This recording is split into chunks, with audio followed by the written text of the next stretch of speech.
kuna faida gani twapata tukimjua Mtume sallallahu alaihi wasallam, nabii mwenye ushawishi mkubwa duniani? Tukizikwa tukitiwa kaburi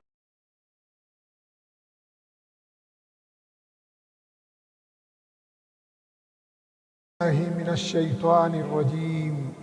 يا أيها الذين آمنوا إذا نودي للصلاة من يوم الجمعة فاسعوا إلى ذكر الله وذروا البيع ذلكم خير لكم إن كنتم تعلمون. Enyi mlioamini, munapoitwa kuhudhuria swala ya Ijumaa, fanyeni haraka kuikimbilia, muache biashara zenu, hilo ni bora ikiwa mwelewa. Isikilizeni kwa umakinifu khutba ya Ijumaa ili uzidi kujenga imani yako na kupata faida nyingi ya siku hii. Coming to you every Friday from Jamia Mosque, Nairobi. Live on HorizonTV.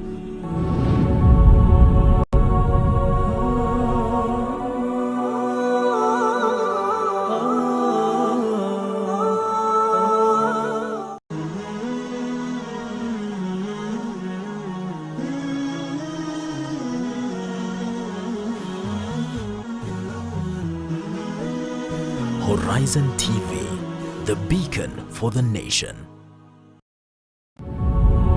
This program is suitable for general viewing.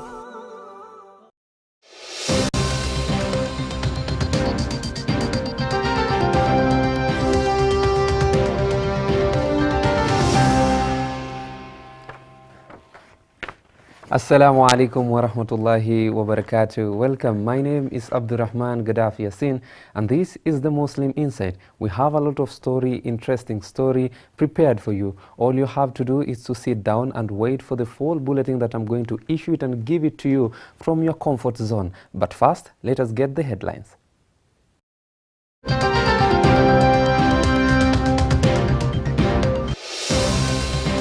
What does international law mean for Palestinian children in Gaza today? It has not protected their families or communities.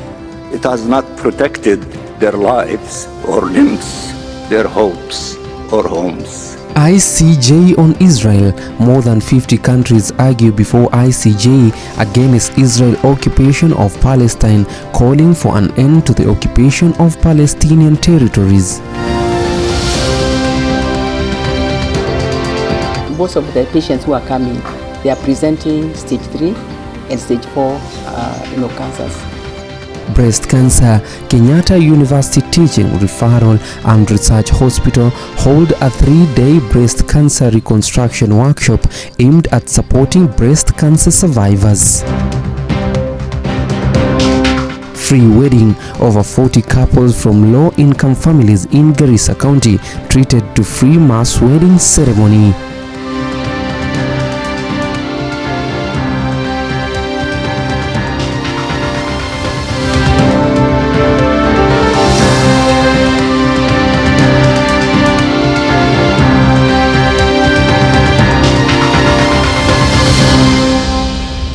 Assalamu alaikum wa rahmatullahi wa barakatuh. Once again, welcome. My sign language interpreter today is Jamaluddin Mariam, and later we are going to have our Friday bulletin explanation and expansion more.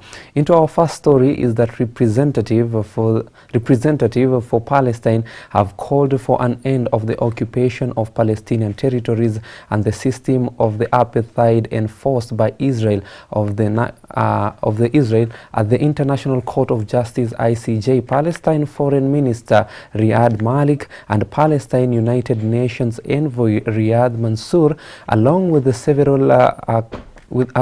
several academic and legal artisans from the Palestine, attended the Hague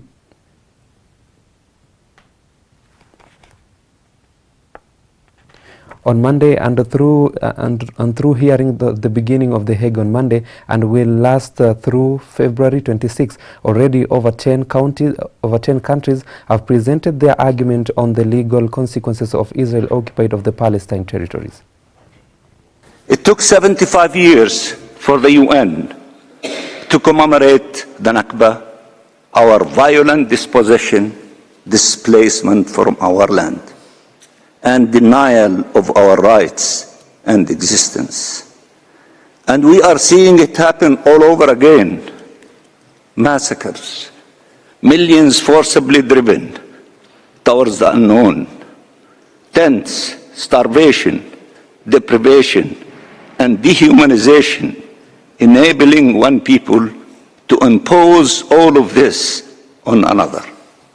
South Africa, Algeria, Saudi Arabia, the Netherlands, Bangladesh, Belgium, Belize, Bolivia, Brazil, Canada, and Chile have already made their case against Israel's illegal occupation of Palestine. I stand before you as 2.3 million Palestinians in Gaza, half of them children, are besieged and bombed, killed and maimed, starved and displaced.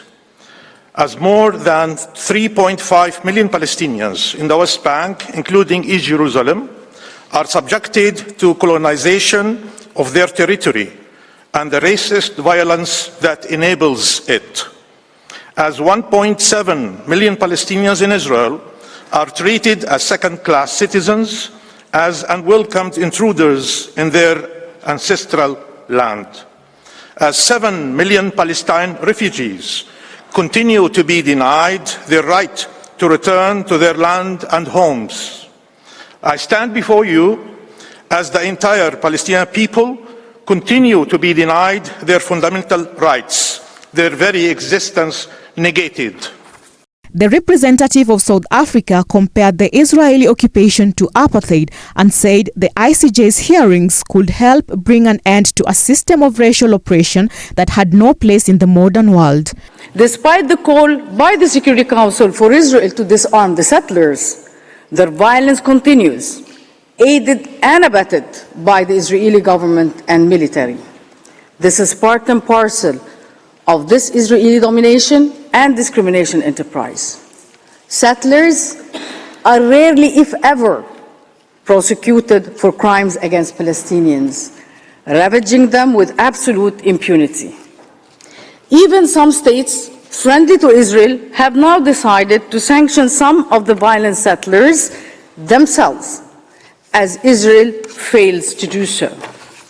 Palestinians and Palestinians only endure horrific levels of extensive human and material losses, including home demolitions enforced as collective punishment.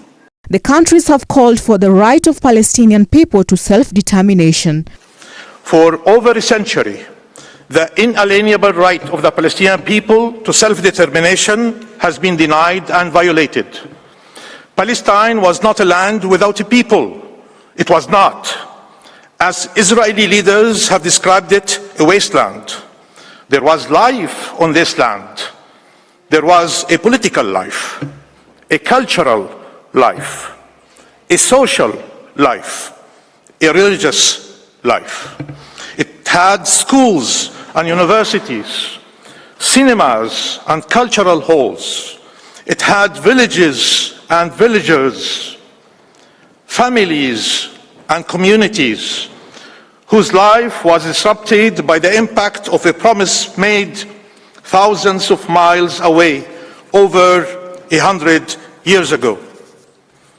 A breach of a sacred trust that relegated the indigenous people of the land to the status of non-Jewish communities, according them only civil and religious rights, denying their existence as a people and their rights as a nation, and paving the way for their dehumanization and mass expulsion from their homeland decades later. The case, which is separate from the genocide case by South Africa against Israel for its ongoing deadly war on Gaza, is to determine the legal consequences of Israel's decades-long occupation of Palestinian territories. The United Nations enshrined in its charter the right of all peoples to self-determination and pledged to rid the world of the gravest breaches of this right, namely colonialism and apartheid. Yet, for decades, The Palestinian people have been denied this right and have endured both colonialism and apartheid. This reality is known by every Palestinian, suffered by millions, generation after generation. It is a reality of the expulsion of the Palestinian people from their own land, not just during the 1948 Nakba, which led to the expulsion of up to 900,000 Palestinians, not just the expulsion of more than 400,000 Palestinians in 1967, but continually, including now. In December 2022, the UN General Assembly passed a resolution calling on the ICJ to give an advisory opinion on Israel's 57-year occupation of Palestinian territories. More than 2 million Palestinians in Gaza are being pushed all the way to the border, to the very brink. Palestinian children, women and men consumed by disease, despair, destruction and death, which are spreading like wildfire. In the rest of occupied Palestine, settlers rampage and terrorize. No village, town or city, no community, no sanctity spared. Israeli leaders no longer feel the need to hide their intentions. They speak openly of getting rid of the Palestinian people one way or another. They defy the law, and the law is barely fighting back. For Palestine, the law continues to be only a measure of the severity of breaches, rather than a catalyst for action and accountability. What does international law mean for Palestinian children in Gaza today? It has protected neither them nor their childhood. It has not protected their families or communities. It has not protected their lives or limbs, their hopes or homes. We are a proud and resilient people that has endured more than its share of agony. It is so painful to be Palestinian today. Israel is also accused of genocide at the ICJ, which issued an interim ruling in January ordering Tel Aviv to stop genocidal acts and take measures to guarantee that humanitarian assistance is provided to civilians in Gaza. As I address you at this very moment, it is the indiscriminate maiming and killing of Palestinians. It means you can spend the entirety of your life as a refugee, denied your dignity and your right to return home. It means your life and family, your community and home are under constant threat. Your loved ones can be taken away and thrown in an Israeli jail, held there indefinitely. Your land can be stolen, colonized, and annexed without hesitation. Freedom is nowhere to be found. There is no safe haven. It means discrimination everywhere and no justice anywhere. It is a reality where Israel can destroy Gaza, killing tens of thousands of Palestinians, almost half of them children, leaving 1 million children starved, terrorized, and traumatized for life, orphaned of a mother, a father, or both, amputated and disabled, leaving nearly 2 million people displaced and desperate with nowhere to shelter from the onslaught. Israel has launched a deadly offensive on the Gaza Strip, killing over 29,000 and injuring more than 60,000 people, with mass destruction and shortages of necessities. Ending Israel's impunity is a moral, political, and legal imperative. Successive Israeli governments have given the Palestinian people only 3 options: displacement, subjugation, or death. These are the choices: ethnic cleansing, apartheid, or genocide. But our people are here to stay. They have a right to live in freedom and dignity in their ancestral land. They will not forsake their rights. According to the UN, the Israeli war on Gaza has pushed 85% of the territory's population into internal displacement amid acute shortages of food, clean water and medicine, while 60% of the enclave's infrastructure has been damaged or destroyed. For decades, Israel has occupied the Palestinian territory, committing violations that are inherent to its presence in our land and colonial objective. Salma Salim, The Muslim Insights. Thank you so much, Salma Salim, for that story, and our apologies for the fast introduction of the story. And if you want to get more of the following of the hearing, you can watch Horizon TV from 7 p.m. in the evening to get more stories.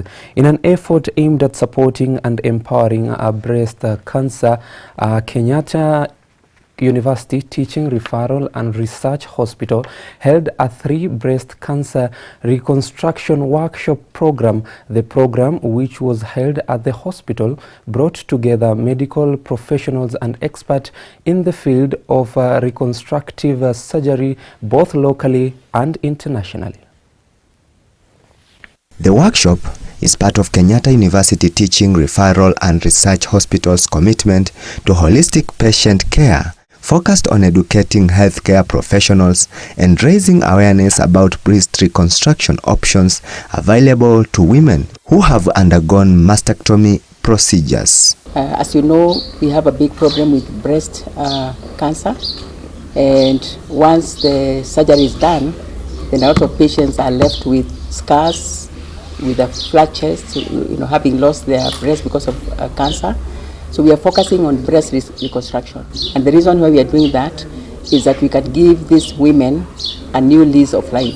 Dr. Muki, a breast surgeon at Kenyatta University Teaching, Referral and Research Hospital, highlighted the importance of such workshops, stating breast reconstruction plays a crucial role in a physical and emotional recovery of breast cancer survivors. In terms of the diagnosis of breast cancer, I think we are okay. The treatment options are available, but like you have heard that we have concerns regarding the untimely presentation of patients, that most of our patients present in the later stages. We also have younger patients who present with breast cancer. So that's also a challenge. Then if the only option that we can offer these young patients who present late with breast cancer is a mastectomy, then of course we can see one of the challenges that we'll get is that they will not present, or we make the diagnosis and then they disappear. The workshop featured presentations and live demonstration by skilled surgeons showcasing various reconstructive procedures available to breast cancer survivors. Honestly, after the breast cancer and surgery, you don't have to go showing everybody that you had an issue when actually you have healed. So that was our reasoning. The symposium is very well attended. As you can see here, we have breast surgeons, experts from different countries. We have experts from Argentina, from Canada, from Italy, from Ghana, and from US to come and work with our own breast surgeons. According to Professor Olive Mugenda, the chair board of Kenyatta University Teaching, Referral and Research Hospital, said the workshop program aligned with the hospital's broader commitment to patient-centered care, research and community engagement. The rest of the week we will be actually operating on, I think, 10 women doing the breast reconstruction, and the doctors will be sharing their experiences.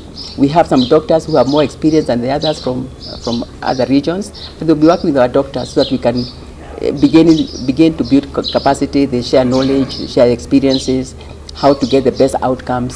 So that is really the essence of the symposium. By providing a comprehensive platform for education and dialogue, the hospital aims to enhance the quality of life for breast cancer survivors and contribute to ongoing advancements in reconstructive surgery. Most of the patients who are coming, they are presenting stage 3 and stage 4 cancers. And we feel that is really very sad. I hope in a few years or even sooner, we can turn around these statistics so that maybe the majority are seen at stage 1 or 2, or hopefully not even no cancer. But that means a lot of screening, early screening, a lot of education, a lot of talking to people so that they can go for tests. They can go for their mammographs, they can know how to self-examine themselves, so that we can catch this disease early. Reporting for Muslim Insight, my name is Kasim Mustafa. And thank you so much, Kasim Mustafa, for such a wonderful story. Moving forward and switching gears, going to Garissa County, is that over 40 couples from low-income families were treated to a mass wedding ceremony organized by Garissa County Governor Nadif Jama on Sunday. The arrangement, the first of its kind in Garissa, was aimed at revealing Muslim couples who are from poor backgrounds from the burden of a huge wedding ceremony expenses and helping them to get married to protect their chastity. The governor announced that mass wedding will be an annual event. 43 couples were selected from all the sub-counties in Garissa County through Russia's process, which determined those who were needy and could not afford the wedding expenses and held their wedding fully sponsored by the county governor. The governor, who also announced empowerment plans for all the couples, noted that the mass wedding will be an annual event in Garissa to enable Muslim couples to get married. Speaking during the mass wedding, Governor Nadif Jama said the aim of the event was to legalize the marriages according to the Islamic laws to enable couples perform their religious duties effectively.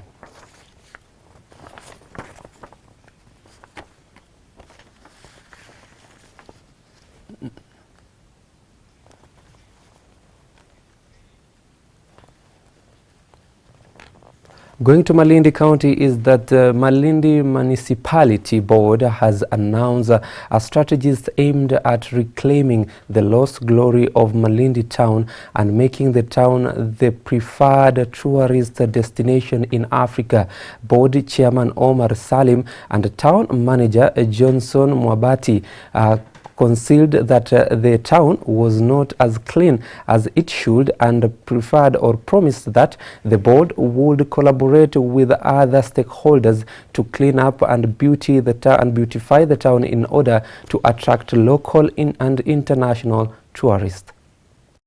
Speaking to the media at the Malindi Municipality offices early this week, Salim said that the board was aware that reclaiming the lost glory of the once vibrant tourist hub in Kenya was an enormous task which requires the collaboration of all stakeholders. In reclaiming the lost glory of Malindi, a lot needs to be done, and I'm optimistic that we shall succeed with the assistance of all of you promoting Malindi as a tourist destination. There are various strategies that we shall adopt to achieve our goals. He said it was the desire of the board that Malindi become an all-year tourist destination, create new and more diverse customer experience and product, as well as rebrand the town. To achieve this, the chairman said the board would prioritize cleaning of road reserves and opening of new spaces. Tutakaa na administration ya Malindi Municipality kulipitisha lile wazo la governor ambao amesema Malindi majumba yote hapa kwa rangi moja, especially yale majumba ambayo yako barabarani ambapo rangi yake kama ni nyeupe, ilete mvutio mzuri wa kung'ara na ule usafi upatikane wa hali ya juu. Na liko katika mikakati ambayo yanaendelea. Na karibuni tutaandikia barua wale wafanyabiashara wetu wa Malindi kuwaeleza hili jambo, na niko na imani tutashirikiana na wao, hawatakuwa na tatizo lolote kwa sababu Malindi hata wao pia ni yao. He said they will focus on the unique sites such as museum, historical sites, natural landscapes and cultural landmarks to attract tourism. Thank you so much, Ibtisam Jamal, for that story. And into our last story is that Absa Bank Kenya has officially inaugurated its first Sharia-compliant Islamic banking branch in Nairobi. The new branch, located at the BBS Mall in Eastleigh, signs Absa commitment to meeting the financial need of the Muslim community in Kenya and adheres to the ethical banking principle. The move is aimed at expanding financial services to a diverse range of customers.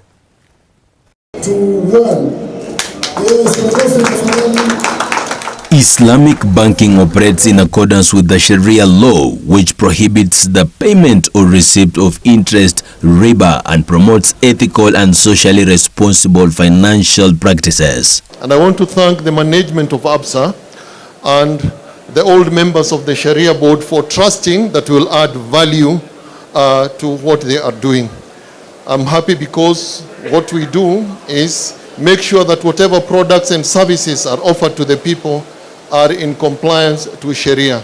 Speaking during the branch opening, Absa Bank Kenya's Managing Director Abdi Mohammed said that the customers will access transactional accounts, saving accounts, and Mudaraba deposit accounts, as well as the access to the Sharia-compliant investments, financial advisory, and among other services. The community here in Eastleigh is a trading community, and we see a lot of demand for working capital, demand for letters of credit, for import and export. There is a lot of demand for foreign exchange as well. And this week has been particularly positive in that space. And Waheshimiwa, we must thank you and some of the work that has been done to address matters of the Eurobond. And we have seen today the markets respond very positively. The move comes in response to the growing demand for the Islamic banking services in Kenya, especially among the Muslim population. The new branch aims to serve as a hub for the customers seeking financial solution that aligns with their religious beliefs and values. The thing that is really special about this branch is, of course, the community that it serves, the fact that it addresses itself to Islamic banking, something that is so dear to us in Absa. We are proud that we have been very particular about ensuring Sharia compliance. That's why we have an independent Sharia advisory board. Every product, every solution, every service that we want to put in place first goes to the board, and we ask them. And it's something we really take seriously as an organization. Through its Lariba Center, the bank is committed to serving underserved customers and making intergenerational wealth creation accessible. In a few weeks, we'll be launching our agency banking, which will take us to something like 3,000 new locations. So even here in Eastleigh, apart from the branch, in every street, you will see the Absa sign and place where you can deposit money. Every street in Eastleigh. So that's something we are really looking forward to. To bridge an existing market gap, Absa has introduced Kenya's first Sharia-compliant structured investment notes. These notes are designed for a premier client, providing offshore exposure along with the opportunity to leverage potential upside returns while ensuring capital protection. This new branch and product enhancement aligns with the Absa current strategy, which aims to transform the bank into a people's champion fit for the modern day business. Reporting for the Muslim Insight, I'm Hassan Idris. Now, thank you so much, Hassan Idris. That was our last story, but right now we're going to take a short break. When we get right back here, we have the Friday Bulletin review. We're going to tell you the first page, what it entails, and also the inner page, what it entails. I'm taking a short break. When I get right back, I'm going to give you more discussion with my guest, Salim Charo.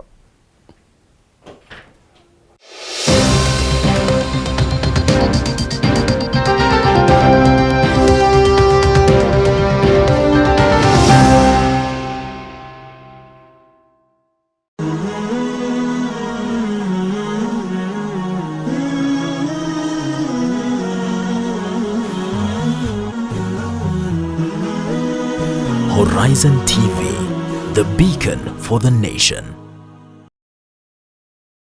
Verse of the day.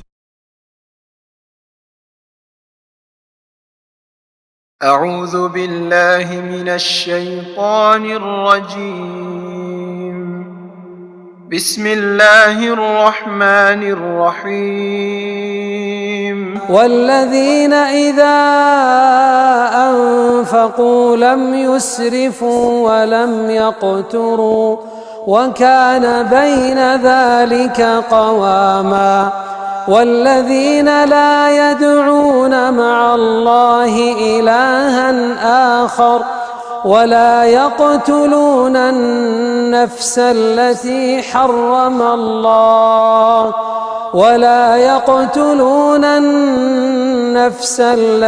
حرم الله إلا بالحق ولا يزنون ومن يفعل ذلك يلقى أثاما.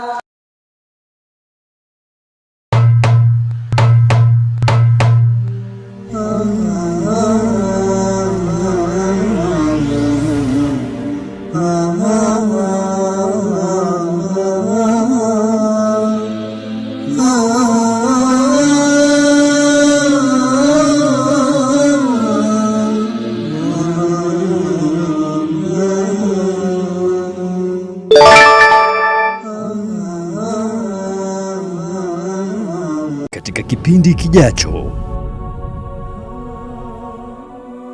Kwa hivyo ndugu zangu Waislamu, Allah subhanahu wa ta'ala anapowafungulia waja wake neema ya aina yoyote, iwe ni neema ya elimu, iwe ni neema ya hikma, iwe ni neema ya mali, Allah subhanahu wa ta'ala ndiye aliyewaletea rehema hizo waja wake, na hapana yoyote yule ambaye atakayeweza kuziondoa.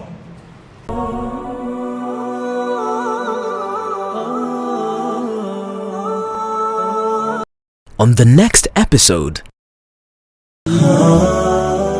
Kuna wakati dawa yako itakuwa haifurahishi baadhi ya watu watakuita majina, na wengi katika sisi tushatungia hata maduaatu wetu majina. Sheikh, ndio huyo Sheikh Madevu yuaje huyo,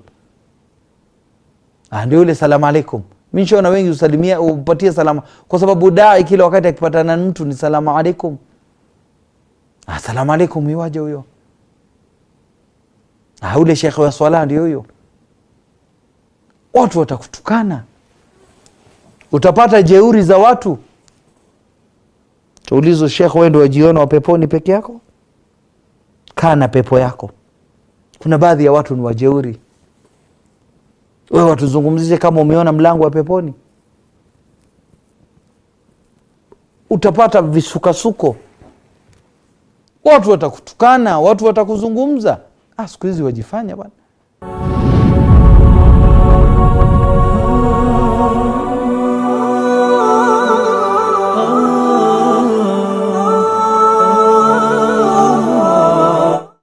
Kuna faida gani twapata tukimjua Mtume sallallahu alaihi wasallam, nabii mwenye ushawishi mkubwa duniani? Tukizikwa tukitiwa kaburini, tutaulizwa haya maswali matatu: man rabbuk, ma dinuk, man nabiyuk. Sheikh Jamaluddin anakupa simulizi. Huwezi kumpenda mtu usiyemjua na kutambua sunna zake, lakini ukimjua na ukimtambua Mtume Muhammad sallallahu alaihi wasallam, mapenzi yako yatazidi. Ufahamu Rasulullah, familia na maswahaba wake. Tazama sira ya Mtume kila Jumatatu saa 1 jioni kwenye Horizon TV.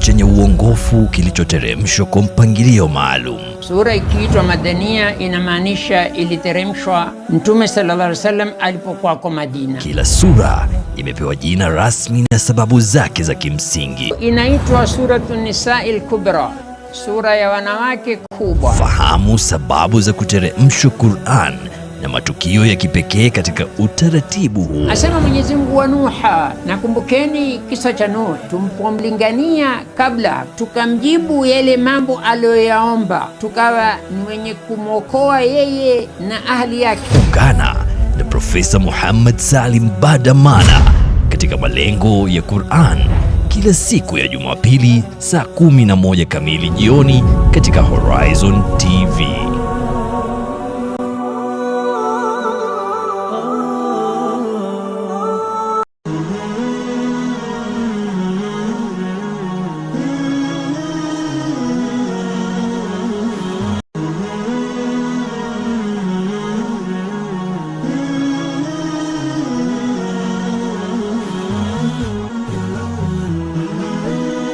Horizon TV, the beacon for the nation.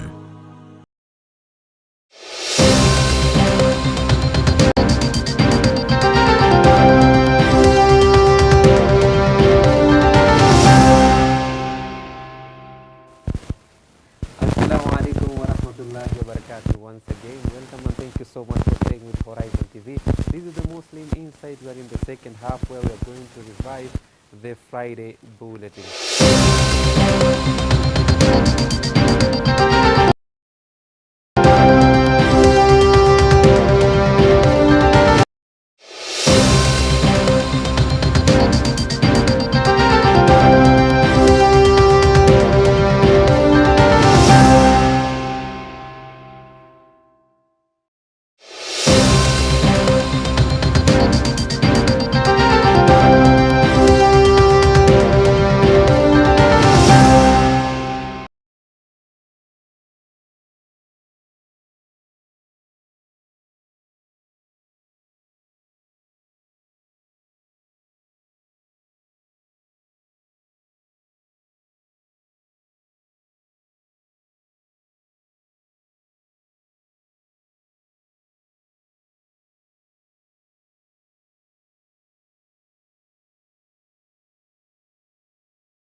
Assalamu alaikum wa rahmatullahi wa barakatuh. Once again, welcome back and thank you so much for staying with us, staying with Horizon TV. And this is the Muslim Insight. We are sorry for that small technical hitches, but now we are here to give you full information, like they say, the full dose from the Friday Bulletin. My guest today is Salim Charo. Assalamu alaikum wa rahmatullahi wa barakatuh. Wa alaikum salam wa rahmatullahi wa barakatuh. How are you, Shah? I'm good, alhamdulillah. Long time we've not had such a sit down. Subhanallah, it's quite a long time. Alhamdulillah, but I'm happy to have you here today. Oh, mashallah, my pleasure. Mashallah, thank you so much. There is a lot in the Friday Bulletin today. And there is something which excites me the most, which you understand and you know from it. And I can advise people to get their copies today so that at least they can see and they can learn out of from the other counties, which we'll discuss that later. But starting from the main topic of this Friday Bulletin today is that CIPK praises Ruto for appointing Muslims to leadership positions. What is the state of the Muslim in this country with the leadership position? Number one, alhamdulillah, we are in this country not by anyone's mercy. We are here by right, and just like any other Kenyan. Yes. And we do deserve to have positions just like any other Kenyan. And so it's not something that we would come begging or asking the president to give us or to make such appointments. So that's, you know, as Kenyans and any other Kenyan, we deserve this position. And we've seen previously there have been a bit of laxity when it comes to appointment of such positions. And most positions are not, you know, awarded based on, you know, competence. But it happens that most of these appointments, are awarded to those who, you know, supported him during the campaign time. But, you know, putting all that aside, you know, we, as Kenyans, we deserve service delivery. Yes. And when the president makes such appointments, because in within the Muslim community, we have qualified people, and for service delivery of the Kenyans, what is required is to make appointments of people who deserve those positions based on merit. Not just making the appointments. Not just making appointments because they, you know, they supported them during campaign period or stuff. We need people who are competent and people who are able to serve Kenyans. Okay, because I can see some of the positions that have been mentioned here is the ambassadorial position. And alhamdulillah, we can see good names mentioned here like Muhammad Ramadan, Riyadh, Saudi Arabia, Ambassador Mohammed Noor Aden, Doha, Qatar, and Fauzia Abbas, Switzerland. Mashallah, and this shows that there is a very good move, and if it shows also the inclusivity in this new regime and these. Okay, I think it's something that as Muslims also, I think the president had you know, our outcry before, because in the previous regime we had an ambassador in Saudi Arabia who was not a Muslim. Really? Yes, he was not a Muslim, and then you will find you know, a lot of challenges, because you may consider, because a person who is not a Muslim is restricted. He cannot go to Makkah, you know, despite that he's you know. And you know, our relations with Saudi Arabia is not only the, you know, the diplomatic ties that it's even more than that, because we do have Muslims who go there for Hajj. So for us having a Muslim a diplomat there, an ambassador in Saudi Arabia, that's a plus, and I think that's a quite good move that he made. And also another plea is that it will be better to have such appointments. You know, whenever in all Muslim countries, we deserve to have Muslims. Just like we cannot, you don't expect to have a Muslim ambassador in Italy. You know, because, you know, there's Rome there and stuff. So I think it will be better to have Muslims there, because they'll be, we have people who are qualified, who are, you know, diplomats within the Muslim community. And once we have them in such countries, you know, they are going to relate well with the host countries and stuff. And I think the work is going also to be easy compared, like you've mentioned something to deal with Hajj. You know, it's such a complicated thing if we don't have maybe a representative who is a Muslim, and sometimes there are some issues that occur. Maybe I think this is one of the, we can say we can clap for our president. It's a good move. It's a good move that he made, because you know, it needs someone who understands all these dynamics. And that's why I said before, it's not only diplomatic ties, but it's more than also, you know, it's a religious also obligation. And when we talk of Hajj, you know, we need someone who understands what we are talking about. So if you bring a person, you know, they won't have such matters at heart as, you know, when a Muslim will be there on the table discussing such issues. Yes. Now that's so nice, and I think we can move forward, leaving that aside to matters of TSC and IRE teachers. The Muslims in Kenya, Muslim students in Kenya, and more so the ones in primary level, I think they don't have IRE teachers. You, as one of the sheikhs, Ma'alim, what is your take on this? Because I can see TSC asked to employ IRE teachers. I think we are also in a very bad state when it comes to IRE. And one of the things that, you know, our government recognizes our presence in this country is that we do have IRE in the education system. And this is meant to, you know, also to nurture children, their spirituality, you know, their faith, and so on. And it is very unfortunate when it comes to a point where we don't have IRE teachers. I have interacted with so many non-Muslim IRE teachers, and teachers who are, you know, are pursuing masters and so on, even Islamic studies, you know, simply because we Muslims, you know, we failed, you know, to pursue teaching as a career. We are looking down upon, you know, teaching. And I think in the second page of the bulletin, you find that Chief Qadi Sheikh Abdul Halim has also urged, you know, the youth to take up, you know, teaching as a profession. And, you know, there's a lot of opportunity. It's only that we are not aware. What I am aware of, Jamia Mosque offers a scholarship of 15. It has 15 positions for IRE and Arabic scholarship, and unfortunately, you know, it may end up having 2 or 3 in a year applications and stuff. So you know, it's very unfortunate. Most of the youth people, they want to do big courses, engineering, doctor. But you know, it's also a career, and you cannot compare, you know, what teachers are paid here in Kenya and other countries. We are much far, you know, we are better than many countries. But Sheikh Salim, something that surprises me, according to the Friday Bulletin, is that most of the IRE teachers in public school, they are being employed by the board of the school, board of management, but not the TSC. Yeah, the CRE teachers, they are being employed by the TSC. Where did the rain started beating us? You know, it's a problem because the problem starts with, you know, when we take our children to school. Okay.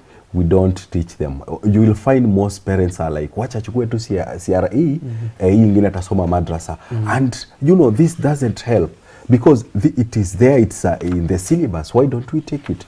And also we have Arabic also. So if the moment we fail to take such subjects, so definitely we won't have teachers who will teach in these subjects. So we end up having untrained teachers, unqualified teachers, and you know, and also you know, non-Muslim teachers teaching the subject. So, and this is also what brings also the problem. And looking at what Chief Qadi was saying, it's not only IRE, but we also need Muslims.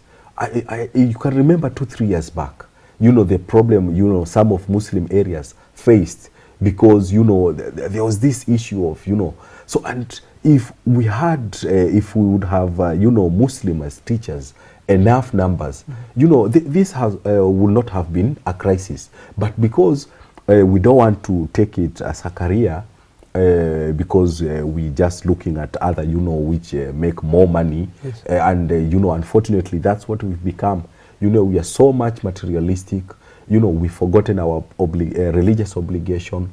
And, you know, how are we going to, you know, to embrace all this civilization, the technology, and yet we don't have what it takes. We don't have the basic education. So, and, you know, and we really need, you know, to have teachers who are well versed in all areas. In terms of spirituality and also in terms of the secular education, and this is what we want. And you know, by also the you know, having IRE and or religious education in the syllabus, you know, is also to nurture this person, despite whatever career they are going to pursue or to have. But they have that sense of, you know, religiosity. You know, they have faith. And, you know, and this is what we are lacking currently in the present, because we do have professions, but look at the corruption, look at, you know, all these things. And I believe that all this problem can be cured with religion and faith. And now when you get to a point where we've been given this opportunity, we have IRE there, we have the madrasa curriculum, that has been also, you know, acknowledged by the KICD. All this, where will all this go?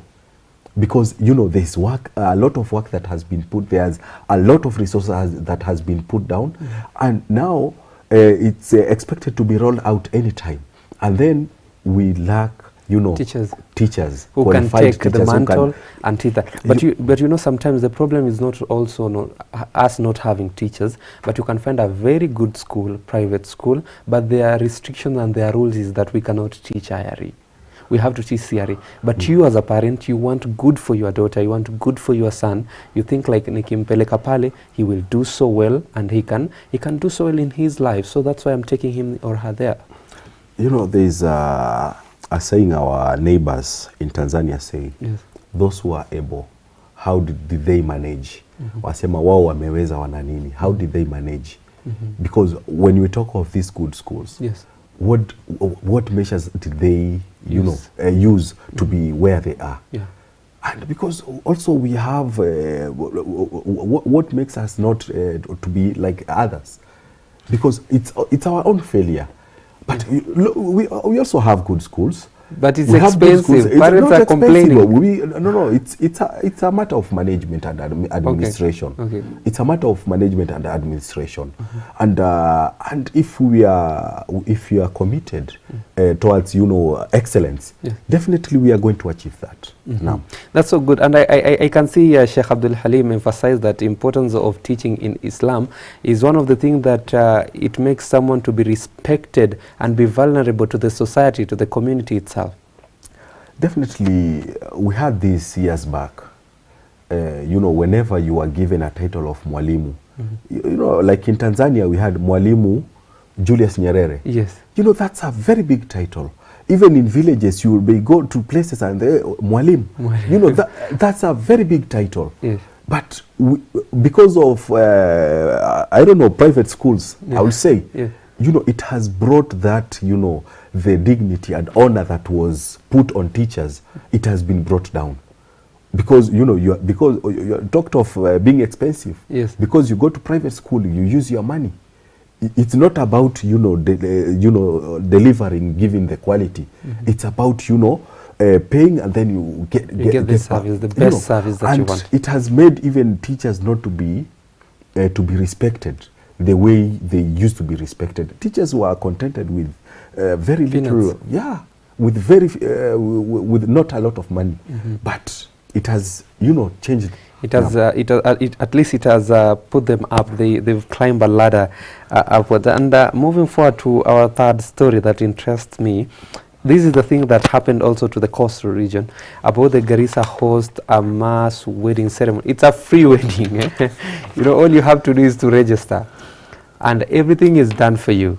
Maybe what is your take on this for the youth who wants to get married? Because we've seen this is a very good move from Garissa Governor Nadif Jama doing such a wonderful job, and also the leaders who are in the coastal region, who they collaborated as well with the Kadhi's court as well to do all of these things, so that at least this boy child, a Muslim boy child, and this lady, at least they can have a home, they can start their family from a grassroots level. I think it's a good move by the Chief Kadhi. I think it's last month that he also had a mass wedding somewhere in Malindi. Yes. And now that the Garissa governor, Nadif Jama, has also taken up the initiative, there are a lot of young people that have this intention of getting married. And this is to, taking care of their chastity, to fear God and, to protect their, and it has become a challenge because I'm also talking as a marriage officer, and it has become a big challenge because you find that it has become very expensive. I know some areas like Kibra, without 300,000, you cannot get married. Yes. And that's the minimum. That's the minimum that you can start with. I go to other areas. I know of a friend. I believe he's watching me. Yeah, he went to to propose in a family, and they are like, our daughter is a graduate. Yes. You have to give her like a non-refundable $500,000. Allah. And you can imagine. With the economic situation presently, with unemployment, and at times what is required, someone is just to, you just get married. And the Prophet ﷺ said the best marriage, or the one with the barakah, is the one that does not have a lot, does not incur a lot of expenses. And that simplicity. To some people that 300,000 is not a lot of money. It's little. To or some how people, or to how some do you people. define that? Let's look at the bigger the majority of people. Okay. The majority of people. Yes. Yeah, there are people who are capable and it's not an issue, and they get divorced, they get another one, or also with the first wife they go and propose again and again and again. Yes, that hype of getting married. And they don't get tired. But there is this group of people that they cannot even afford that. What they have is just to feed their stomachs and maybe one more other person. Yes. So as they are planning and for their life, at least it's good to have such an initiative to help them also start a family. Just give them because what I believe, most youth in this country, they don't need a lot. They don't need a lot. Sometimes just give them something to start, and the rest they'll sort it for themselves. They say you give them a kick and you see if they can move forward. Exactly. It's almost 40 Muslim couples. Yes. From the low income families from this area. Yes. And the good thing about the governor that he mentioned is that he's going to come up with a plan that is going to empower them. I think in order for them to get their meals, each and everyday meals, their ends meet for the day. Okay, I think generally what the governor, maybe what he was referring to is maybe, give them an opportunity, job opportunity. Yeah, maybe based on their skills or level of education and stuff. Or give them, employment and stuff. Yeah, because the county government cannot, provide for you simply because you got married, but they can, enable it for you. They can make things easy for you. Okay, yes, yeah. That's nice, and I really appreciate what the governor has done, and also the office of the chief Qadi from Malindi, what they did the other time, and I think Nairobi they should follow the suit. I think it started years back in Nairobi. Eh? It started in Nairobi years back. And then it was adopted in areas in Kakamega, and then it has spread all over the country. Wow. In other countries, it has been happening, but I think it's something also that needs also to be brought back. And in Nairobi, but we also did a bit of planning, proper planning, because biryani si kazi organize, but starting from there, moving forward. Yes. Yeah, and I think other Muslim counties, where Muslim majority counties, they should also embrace this. Yeah. Yes. But they should have a very good structure on how you're going to empower these young men.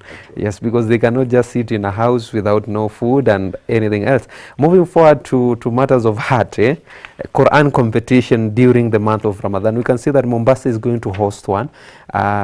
Maybe what is your take in terms of Quran competition, keeping in mind that as well, Jamia Mosque Nairobi has its own that it does each and every Ramadan that we can see people here. And I think currently they're in the zonal department. They're completing that this week or coming next week, so that at least we can come now to the one that is being done here at Jamia Mosque Nairobi. It's a good move by Jamia Mosque. Yes. And this one is also to encourage our children to memorize the Book of Allah, because that's the best way to memorize it, and also to preserve it. And also, by coming up with such competitions, it's also to encourage our children also to love the Book of Allah, to memorize it, and recite it in a best way that they can. And it has expanded because the demand before it was too high, because at times they would accept some competitors, and maybe at times whenever they wanted to register, they will find that there are some others who are maybe locked out and stuff. So they decided to expand it and make it into zonal. Okay. Yeah. So that's how it has been doing. So that at least we can reach each and every corner of the country. Each and every part of the county and the country no itself. one will be left out. Okay. So this is what has been happening. Last week it was in Kamukunji area, and I think this weekend it will be around Embakasi, that's Komarok. Masjid al-Aqsa, that's in Komarok. Yes. And and the finals will be here in Jamia Mosque. I think those who will have performed qualified from that. Qualified, yes. They are going to come here. And also one thing I like about it is that also, for those who do well, or excel in the competition. You know, there were some taken for Hajj and Umrah, and there is a good price for it. So this also calls for it encourages, you know, our children also to memorize. I can see there's also the same move by Mombasa County government. County government. I think this time counties, Muslim counties, you know, are taking advantage of the whole situation. They are also, they'll be having a Quran competition also in that part of Kenya, and which is also a good move. And I think we should also start thinking of having an international one, though I know there is one that where Sheikh Rashid Sufi, Abdul Rashid Ali Sufi. Abdul Rashid Ali Sufi, where he comes, but we need something big in Kasarani or KICC. Inshallah, that is coming, like the one that is being done in Tanzania. In Tanzania, yes, with Sheikh Nurdin Kishki, and I think it's also next month as well. Inshallah, and that's so much because my producer is telling me that time is up, but we have a lot to speak about this. But I can see the Mombasa one, it's all about the county government, Abdul Samad Sharif Nasir, which it is good. May Allah reward him out of the good thing that he's doing. Maybe as we wind up, we've seen what is happening at ICJ Hague there, the story about the Palestine. Maybe a few words about that as we wind up the show. Okay, I think it's this time. Okay, it's only that this case is not related to the South African, and it's also this case was brought in 2022 by the United Nations General Assembly because they wanted the court to interpret what Israel is doing to the Palestinians, and that's why we have 52 countries have joint hands, and it's also a good move. But also I think our concerns is that the court is okay after I think by 26th, that's when they are going to have the hearings. We don't know when they are going to give the ruling, maybe later this year. But in 2004, there was such a ruling by ICJ that was about the construction of the wall at the West Bank. But nothing has been done. The Israeli government has not responded or obliged to the court order. And so we have the other ruling by the case that was brought by South Africa. Also, we don't know what is going to happen also after this ruling, but it's also a good sign. It shows that now the world has started to wake up, and they can see what's happening. And they are seeing what is happening, and at least they can, they can stand up and say this is wrong. And enough is enough as well. And enough is enough. It's very unfortunate that the whole world, the world that claims that they are, they are the forefront of human rights. They, and the hypocrisy that they have, they've shown the world, how inhuman they have shown, because, you cannot displace people in such an extent. Now we are talking of 30,000 people. Half of them are children, and of close to 100,000 has been, injured, and 2 million people who have been displaced, and the world is just seated and watching and doing nothing. It's very unfortunate. I think this is the most shameful period to live in. Last week I really appreciated what one of the chairs, one of the leaders here in Jamia stood up at the mosque and said that this is not all about Muslim countries, but it's all about the Muslims in the world. It's not about the Muslim countries. So we should not just sit down saying, what is Saudi Arabia doing? What is Qatar doing? What is Iraq doing? But it's you as a Muslim, what are you doing? And I think at that point... It's also it's a humanity also issue. Yes. It's a humanity issue, not only Muslims. Yeah, for us Muslims, we have an obligation. We have our Thalithul Haramain, it's there. Al-Aqsa is there. Yes. Because that's what, there are Muslim brothers who are there. But also as humans, when you're talking of Palestine, we are not talking of, in Gaza, there are Muslims, there are Christians, there are Jews inside there. Yes. And can we look at it with an eye of humanity? Okay. And I think that is the message that we are sending home. And for you, if you want to get the follow-up of what's happening at Hague there, Horizon TV has given you the platform. You can watch from 7 p.m. so that at least you can understand on what is happening, and also the judgment that is going to be given out of all that has been reported there. Just everyone wants to understand what's happening in Gaza. What is it? What is it? We want to understand. What are they viewing it as? We want to understand it, but inshallah, Allah will give them victory, inshallah, inshallah. And at this point, I think I don't have much to say. I'll have to thank you, my viewer back at home, for staying with me and watching the show since we start from 8 a.m. till now, 9 a.m. And as well, I want to thank you, Sh Salim Charo. Assalamu alaikum once again. Inshallah, we'll do a mass wedding for you, inshallah. Maybe when I'm adding, maybe, inshallah. But no, and also my thanks goes to those people who prepared all of these that you are receiving from where you're watching us from. And also I want to thank my sign language interpreter, Mariam Jamaluddin, also for coming, waking up early, riding in a motorcycle, baridina. But thank you so much for showing up, and you watching from home. Till next time, same place, same time. My name is Abdurrahman Gadaffi Yassin, and this is the Muslim Insight.